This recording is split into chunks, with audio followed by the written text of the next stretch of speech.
Hi, I'm Vicariously Yours, and today I'm going to have some sounds panning left and right, and I also want to talk about some techniques for dealing with withdrawal from really anything. Withdrawal is an interesting phenomena that we experience. You can have withdrawal from a loved one, from being in a relationship, and then getting out of the relationship. You miss the person really bad. You can have withdrawal from prescription drugs, such as benzodiazepines, or SSRIs, which are antidepressants, or illegal drugs, heroin, alcohol. You can also have withdrawal from food, interestingly enough. And I want to talk about the basics of withdrawal. Now, first and foremost, I am not a scientist. I'm not a doctor. So if you happen to have any sort of problems that you're going through, and it's always good to get checked out by a licensed professional first. So anything I say here is just coming off the top of my head, and you should definitely seek a second opinion. But so withdrawal is a very interesting thing, because withdrawal usually indicates that something you've removed from your life was at one point not very good for you. Our bodies have this natural tendency to want to stay at a normal level. Our brain actually regulates this. And this is why you develop things like tolerance. And you see this very commonly with coffee. If you haven't drank any coffee in, say, 2 months or a year even, or even sometimes it's been a few days if you've had coffee. If you hadn't had coffee in like a year, and you drink a big cup of coffee, or 2 cups of coffee, you're going to find yourself feeling pretty buzzed from that coffee. And the reason why that is that's the caffeine acting upon your body and your brain. But you'll notice that if you keep drinking coffee day in and day out, all of a sudden that 1 cup of coffee that got you really buzzed no longer gets you that buzzed. And you may even find yourself in a place where the coffee doesn't even, you actually have to drink the coffee just to feel normal in the mornings. Why that is, and I can't explain all the science behind it, but I can give you kind of a picture. I'm a musician and an artist, so we'll go the artist's route. Your brain has this desire to constantly stay balanced. And so what happens is you drink some caffeine and your body reacts in a very strong way if you haven't had caffeine ever, or not in a long time. And your brain says, I don't like this. I want to feel normal again. Now, your soul or your personality might be saying, man, this is great. I can study. I can concentrate. My otherwise boring job is now manageable. I'm not wanting to rip my friend's head off in the morning. Stuff like that. It gives you kind of a pleasant, almost like a euphoric feeling sometimes. Now, coffee can also cause jitters and anxiety and unpleasant feelings, but we're just going to go with the model of the pleasant feelings that it produces. So here you are saying, man, this feels great. I love this stuff. But your brain is a little different. If you've noticed, every single day when you eat food, your body digests that food, completely independent of your conscious thinking. And if you cut yourself, your body knows how to heal that wound, and it just heals it right up. How does it know how to do that? I don't know. But as you start to look at the body, you start to get the sense that the body kind of has a mind of its own. So whereas you might like the buzz you get from coffee, your brain and your body say, look, I don't feel very normal here. So your brain has this genius way of manipulating itself and changing itself so that it will anticipate the next time you drink coffee. And that next time you drink coffee, your brain's ready for it if you've recently had coffee. And you'll notice, wow, that one cup of coffee doesn't get me quite as buzzed as the cup of coffee that I had yesterday. Well, that's because your brain has now played jujitsu to the caffeine, and it's ready for its moves. And it does what it can so that when this anticipated caffeine comes into the brain, you're going to still feel as close to normal as possible. And then you go on and you keep drinking more and more and more. Well, you get to this point where you drink coffee and you don't feel anything at all. And then you advance beyond that point to where if you don't drink the coffee, then you don't feel normal. You need the coffee. And the reason why this is your brain has been relying now for a while to feel normal because it's been used to changing itself to feel normal in anticipation of the caffeine. Your brain has now forgotten how to feel normal naturally. And it relies upon the caffeine to do its job. So you don't have caffeine one morning, and voila, you don't feel normal. So the process of withdrawal then begins to set in, because you come to this point, let's say you come to a point and you say, you know what, I don't think it's good that I'm relying on coffee. In fact, I think that my pH levels are a little low. I want them to be higher, and coffee's rather acidic. So I think I'm going to raise my pH level. I'm going to get off coffee. Tired of relying on something external anyways to get myself up in the morning. So you decide to get off coffee. Well, your brain freaks out and it says, look, hey, this substance that I was receiving every single day was giving me orders on how to calm this whole nervous system down. And well, now it's not here. Oh my gosh. What do I do? I don't really even remember how I used to feel normal without this stuff. Oh boy, I better figure things out. Imagine a company that originally was running smoothly on its own. And then one day, this Mr. Caffeine comes into the company and he announces that, well, he's going to be the new CEO of the company and he's going to be running things from now on. First, it's a little hard for the company to adjust to Mr. Caffeine, but eventually the company settles and they become efficient again and they get things done and they start making profits. And, well, Mr. Caffeine is actually quite the good CEO. And then one day, Mr. Caffeine is no longer needed within the company. Either he gets laid off or he finds another job somewhere else. And at that point, he leaves abruptly. The company is now left with no CEO. No one to call the shots. No one to organize the schedule. And everyone's left in a frenzy, not knowing what to do. And they have to gather themselves together and slowly find a new way to figure out a new way to do things to get back to feeling normal again.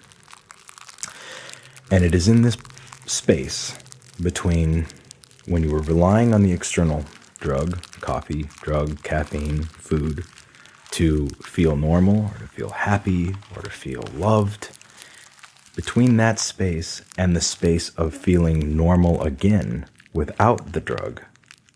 Some people might call it sobriety. Some people call it being single. That space in between those 2 points is when withdrawals occur. And withdrawals can sometimes just be mental. A lot of people who have been smoking marijuana for long periods of time, they will report withdrawals that sometimes are just purely mental. They just want to smoke marijuana. They're so used to smoking it before they go to bed, to get to sleep, to wake up, to listen to music, go to concerts. And now that they don't have it, they mentally just miss the stuff. But can be not as common that physical withdrawal symptoms occur with marijuana, but they can happen. But take something like love or a benzodiazepine, such as Valium, Xanax, these things that go deep inside of you to where your body your body and your brain rely on these things to feel normal in a very, very major way. And they've been in your system for a long time. Well, when you remove these things, your body freaks out and you can experience a lot of different things. Now, I'm not downplaying mental withdrawal. Mental withdrawal is a whole other beast, and that's really rough. But at least with mental withdrawal, you can always find a friend usually, or you can find a loved one, or even a group of people online, a forum or a resource that can help you get support. But when it comes to the physical withdrawal symptoms, that can be very difficult. You can experience heart palpitations, chest pains, a feeling of being foggy cognitively. They call it cog fog. You can have strange sensations all over your body, a metallic taste in your mouth, insomnia. Some extreme cases of alcoholism or benzodiazepine use, if abruptly stopped, can cause seizures, which are extremely dangerous. And if you are trying to get off anything like that, you drink a lot of alcohol or you've been taking a lot of benzodiazepines, do not get off those things abruptly, because that is very, very dangerous. You want to get off them slowly, and this process is known as tapering. So, if someone goes through withdrawal symptoms, a lot of times they'll find that there's not a lot of support out there, because it's generally, the term withdrawal is kind of a demonized term, and it's generally looked down upon that you would be addicted to anything. And in some cases, it just depends on the situation that you're in, I guess. But there are some tips and some techniques. If you're someone who's going through withdrawal, or you're experiencing withdrawal, or you have a friend who's going through it, or you're just listening to this video and you're not actually paying attention to what I'm saying, and you're listening to it for the crinkly or tingly or whatever sounds are panning left and right at this point, that's totally fine. I do it all the time. But first of all, you need to know that as long as you've been checked out by your doctor and you're on a safe withdrawal plan, or you've got the support of friends and family, if you've recently had a breakup, or you've recently lost a loved one, or you're getting off of potato chips. One list that I read said that potato chips were actually one of the most addictive things in the world. It's hard to believe, but hey, that's where the Crinkles phrase, once you pop, you can't stop, I think comes from. Food, whatever you're withdrawing from, go get checked out first. If it seems like it's something serious. If you're just getting off cheese, I don't think I'd really worry about it too much. And if you've been checked out and everything's okay, then you need to know that you're gonna be okay. Your brain is a miraculous thing, and it's very smart. In fact, it's, as far as we know, it's the smartest thing on this planet.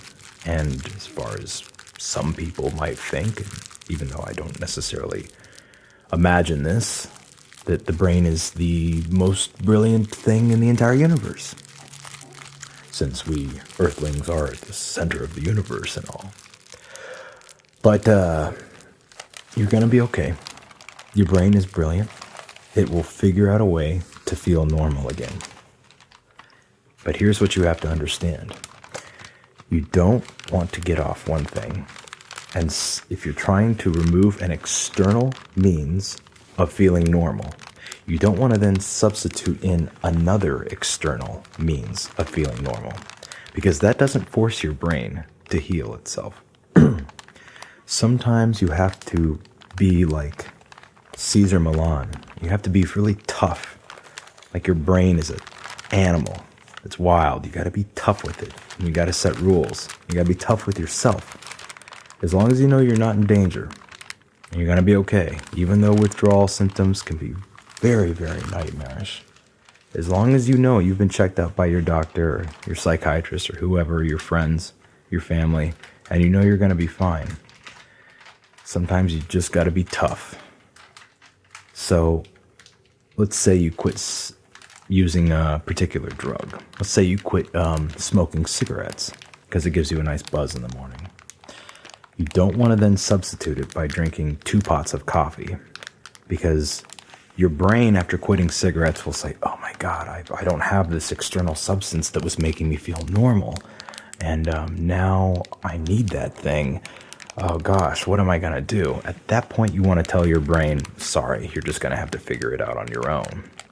You don't want to then introduce coffee to it, saying, don't worry, the cigarettes are gone, but I've got another new CEO, Mr. Coffee, who's going to come run our company. Don't want to do that, because your brain's never going to learn. You got to teach your brain.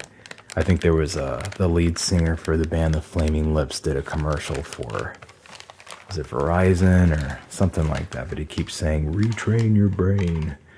And which I thought was a quite fitting message coming from him, since Flaming Lips are such a psychedelic band. And on the subject of psychedelics and retraining your brain, that's a whole other ASMR video we can do. But you want to be tough with your brain. You want to say, no, you're going to figure this out on your own. Expect to get some kickbacks from your brain. Your brain is going to kick and shout, and it's going to be really pissed off. And it's going to send panic, anxiety, warning signals all through your nervous system. And you're going to feel sometimes like you're going to die. Again, always get checked out by a medical professional. But this period of withdrawal is very difficult.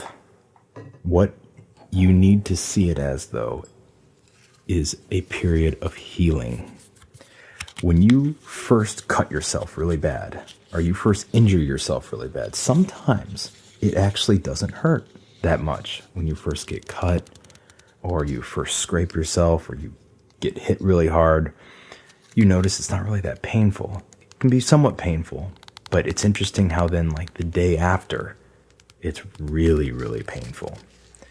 And if you're like working out, moving your muscles, it can end up being really, really painful.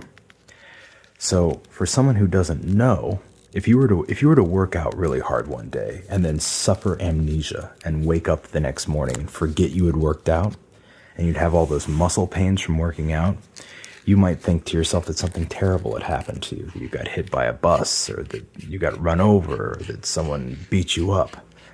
But what actually happens when you work out is you create little microscopic tears in your muscles.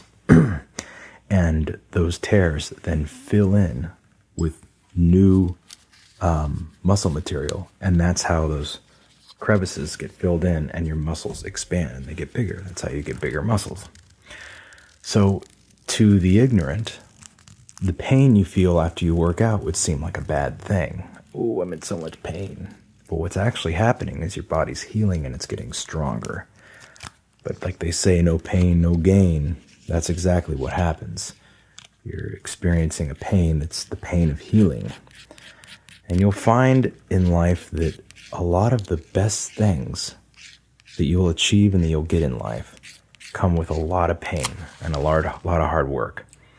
I remember Maynard James Keenan from the band Tool talking one time about how a piano or a violin or a guitar, how it's made is it's this very hard structure that they take these strings and they tie them up really, really, really, really tight, and they turn the knobs on the end of the guitar and they just tighten it, tighten.